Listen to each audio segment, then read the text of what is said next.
Hi welcome back V Telugu education channel. ఈరోజు ఒక కొత్త న్యూస్ అయితే రావడం జరిగింది. డిఎస్సి ప్రిపరేషన్కు సమయం 90 రోజుల సమయం అయితే ఇవ్వడం జరిగింది. టెట్కు 90 రోజులు, డిఎస్సికి 90 రోజులు, మొత్తం 6 నెలల సమయం అయితే ఇవ్వడం జరిగింది. ఏపీ ప్రభుత్వం 16,000 పోస్టులు మొత్తం అయితే నోటిఫికేషన్లో ఉన్నట్లు వివరాలు వచ్చినాయి.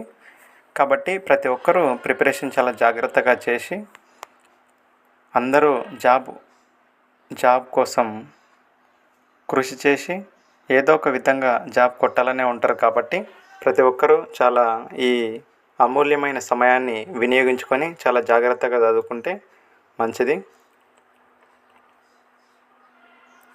ఈ వీడియో నచ్చినట్లయితే ఒక లైక్ మాత్రం చేయండి. అంతకుమించి ప్రిపరేషన్ అయితే సమయం చాలానే ఉంది కాబట్టి చాలా జాగ్రత్తగా చేయడం మంచిది. 6 నెలల సమయం మొత్తం. ఈ వీడియో మీకు నచ్చినట్లయితే ఒక లైక్ మాత్రం మర్చిపోకండి. Thank you.